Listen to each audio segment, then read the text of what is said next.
Oi pessoal, tudo bem com vocês? Esse é o nosso segundo vídeo. O primeiro foi uma introdução que eu postei ainda hoje. Se você não viu, volta lá pra ver, que é bem importante.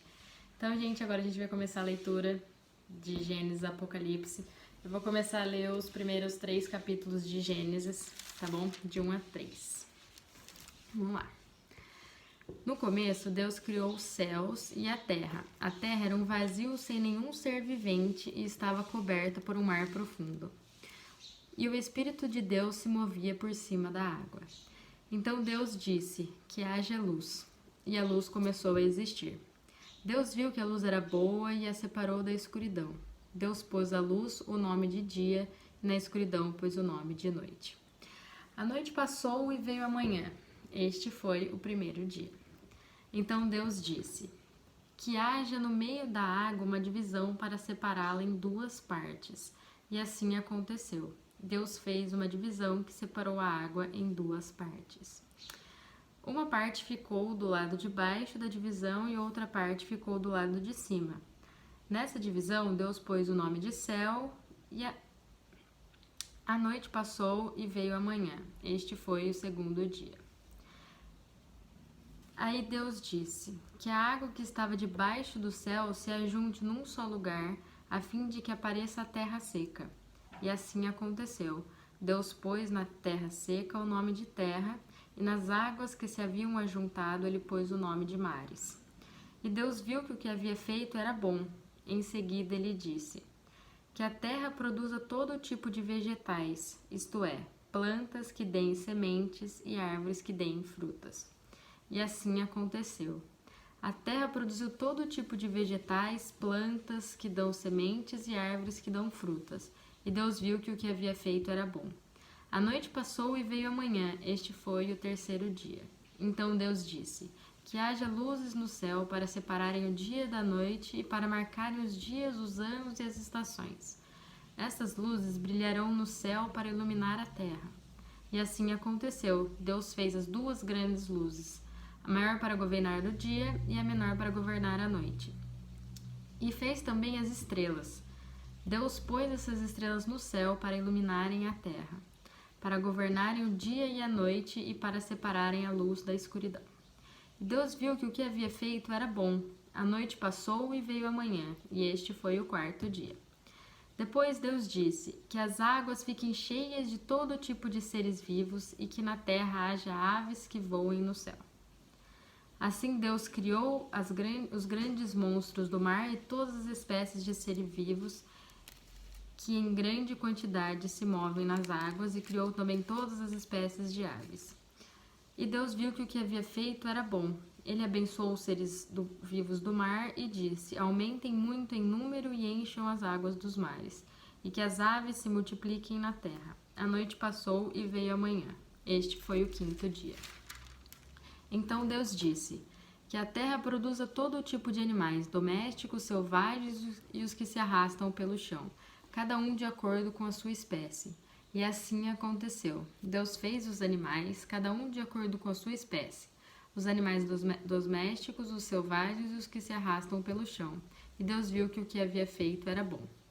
E aí ele disse, gente, aqui Deus vai começar a falar das bênçãos que ele vai dar para os seres humanos, tá? Que não tem dor, não tem sofrimento, não tem angústia, não tem malícia, é um lugar, não tem suor, não tem praga.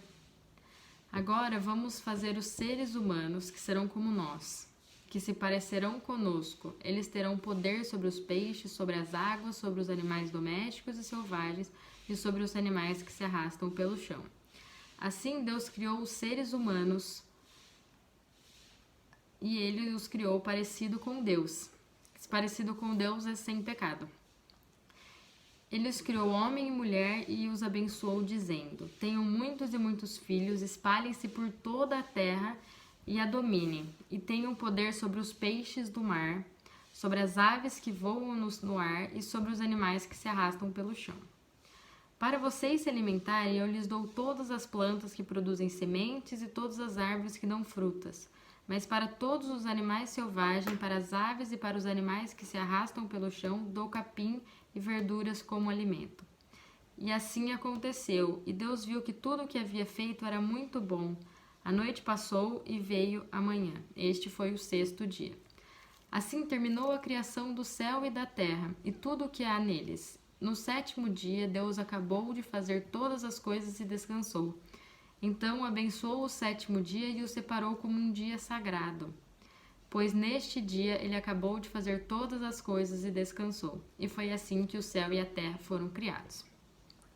Quando o Senhor Deus fez o céu e a terra, não havia brotado nem capim, nem plantas, pois o Senhor ainda não tinha mandado chuvas e não havia ninguém para cultivar a terra. Mas da terra saiu uma corrente de água que regava o chão. Então, do pó da terra, o Senhor formou o ser humano. O Senhor soprou no nariz dele uma respiração de vida e assim ele tornou um ser vivo. Depois, o Senhor Deus plantou um jardim na região do Éden, no leste, e ali pôs o ser humano que ele havia formado. O Senhor fez com que ali crescessem árvores lindas de todos os tipos que davam frutas boas de se comer. No meio do jardim ficava a árvore que dá vida e também a árvore que dá o conhecimento do bem e do mal. No Éden nascia um rio que se regava o jardim e que, saindo dali, se dividia, formando 4 rios. O primeiro é o Pison, que rodeia a região de Ávila, onde há ouro. O ouro dessa região é puro e ali também há um perfume raro e pedras preciosas. O segundo rio se chama Gion. Ele dá a volta por toda a região de Gushi. O terceiro rio é o Tigre, que passa a leste da Assíria. E o quarto rio é o Eufrates. Então o Senhor Deus pôs o homem no jardim do Éden para cuidar dele e nele fazer plantações. E o Senhor deu ao homem a seguinte ordem: você pode comer todas as frutas de qualquer árvore do jardim, menos da árvore que dá o conhecimento do bem e do mal. Não coma a fruta dessa árvore, pois no dia em que você a comer, certamente morrerá. Gente, eu quero abrir um parênteses aqui, que a gente pode ver que Deus deu inúmeras bênçãos, né, para o ser humano, e ele deu apenas uma ordem para não comer a fruta do conhecimento entre o bem e o mal. Que no dia que ele comer, ele morrerá. Mas não uma morte física, ele morreria uma morte espiritual, ele se afastaria da presença de Deus. É isso que quer dizer essa morte aqui. Depois o Senhor disse: não é bom que o homem viva sozinho. Vou fazer para ele alguém que o ajude como se fosse a outra metade. Depois que o Senhor Deus formou da terra todos os animais selvagens, todas as aves, ele os levou ao homem para que pusesse nome neles. Então pôs nomes nas aves e em todos os animais domésticos e selvagens. Mas para Adão não se achava uma ajudadora que fosse como a sua outra metade. Então o Senhor Deus fez com que o homem caísse num sono profundo enquanto ele dormia. Deus tirou uma de suas costelas e fechou a carne naquele lugar. Dessa costela o Senhor formou uma mulher e a levou ao homem. Então o homem disse: agora sim, esta é a carne da minha carne e osso do meu osso. Ela será chamada de mulher, porque Deus a tirou do homem. Por isso que o homem deixa o seu pai e sua mãe para se unir à sua mulher, e os dois se tornam uma pessoa só. Tanto o homem como a sua mulher estavam nus, mas não sentiam vergonha. A cobra era o animal mais esperto que o Senhor Deus havia feito. Ela perguntou à mulher. Aqui, gente, a gente vai começar a falar da cobra, né, que é Satanás, dela introduzindo a tentação para Eva. É verdade que Deus mandou que vocês não comessem as frutas de nenhuma árvore do jardim? A mulher respondeu: Podemos comer as frutas de qualquer árvore, menos a fruta da árvore que fica no meio do jardim. Deus nos disse que não devemos comer desta fruta nem tocar nela. Se fizermos isso, morreremos. Mas a cobra afirmou: vocês não morrerão coisa nenhuma. Aqui Satanás está deixando uma dúvida, né, para Eva. Será mesmo que se eu comer eu vou morrer? Deus disse isso porque sabe que quando vocês comerem a fruta dessa árvore, os seus olhos se abrirão e vocês serão como Deus, conhecendo o bem e o mal, né? A Satanás enganando aqui, né, a Eva. A mulher viu que a árvore era bonita e que as suas frutas eram boas de se comer, e ela pensou: como seria bom ter entendimento. Aí apanhou a fruta e comeu, e deu ao seu marido, e ele também comeu. Neste momento, os olhos dos dois se abriram e eles perceberam que estavam nus. Aqui a gente vai falar um pouco da consequência da queda, né? Que é a vergonha deles mesmos, o medo de não ser reconhecido e a transferência da culpa para os outros. Então, costuraram umas folhas de figueira para usar como tangas.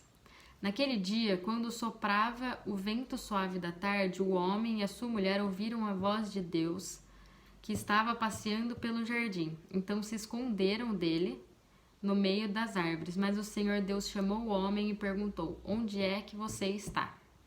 Gente, aqui eu quero abrir um parênteses, que Deus, ele sabe de tudo, ele sabe de todas as coisas, e ele sabia que Adão e Eva tinham pecado, assim como ele sabe quando a gente peca. Só que ele não chega pra gente acusando, falando assim, você pecou. Ele chega perguntando pra gente aonde a gente tá. Porque a coisa mais importante pra Deus é saber aonde a gente tá depois que a gente peca. Se a gente tá muito longe ou se a gente ainda tá próximo dele. O homem respondeu: eu ouvi a tua voz quando estavas passeando pelo jardim e fiquei com medo porque estava nu. Por isso me escondi. Aí Deus perguntou: e quem foi que lhe disse que você estava nu? Por acaso você comeu a fruta da árvore que eu proibi de comer? O homem disse: a mulher que me destes para ser a minha companheira me deu a fruta, e eu a comi. Então o Senhor Deus perguntou à mulher: por que você fez isso? A mulher respondeu: a cobra me enganou e eu comi. Um transferindo a culpa para o outro. Então o Senhor Deus disse à cobra: por causa do que você fez, você será castigada. Entre todos os animais, só você receberá esta maldição. De agora em diante, você vai andar se arrastando pelo chão e vai comer o pó da terra. Eu farei com que você e a mulher... Aqui, na verdade, gente, eu vou falando em partes esse Gênesis 3:15 aqui. Eu farei com que você, a serpente, e a mulher, representada em Maria, sejam inimigas uma da outra, e assim também serão inimigas a sua descendência, de Satanás, a descendência dela, que é Jesus. Esta descendência, né, Jesus, esmagará a sua cabeça, quando Cristo ressuscitou. E você picará o calcanhar da descendência dela, que foi o sofrimento e a morte de cruz. Para a mulher, Deus disse: vou aumentar o seu sofrimento na gravidez e com muita dor você dará à luz. Apesar disso, você terá desejo de estar com seu marido e ele a dominará. E para Adão, Deus disse o seguinte: você fez que a sua mulher disse e comeu a fruta da árvore que eu proibi de comer. Por causa do que você fez, a terra será maldita. Você terá de trabalhar durante a vida inteira a fim de que a terra produza alimento suficiente para você. Ela lhe dará mato e espinho e você terá de comer ervas do campo. Terá de trabalhar no pesado e suar para fazer com que a terra produza algum alimento. Isto até que você volte para a terra, pois dela você foi formado. Você foi feito da terra e vai virar terra outra vez. O homem pôs na mulher o nome de Eva, por ela ser a mãe de todos os seres humanos. E o Senhor Deus fez roupas de peles de animais para Adão e sua mulher se vestirem. Então o Senhor Deus disse o seguinte: agora o homem se tornou um de nós, pois conhece o bem e o mal. Ele não deve comer a fruta da árvore da vida e viver para sempre. Por isso o Senhor Deus expulsou o homem do jardim do Éden e fez com que ele cultivasse a terra da qual havia sido formado. Deus expulsou o homem e no lado leste do jardim pôs os querubins e uma espada de fogo que dava voltas em todas as direções. Deus fez isso para que ninguém chegasse perto da árvore da vida. Gente, é isso, Gênesis de 1 a 3. Eu tô realmente muito feliz que a gente começou. Vai ser muita bênção, gente. Obrigada por assistirem. Se vocês quiserem, compartilhem com todo mundo aí. Tá bom, gente? Até amanhã, então, pra gente ler mais 3 capítulos. Beijo!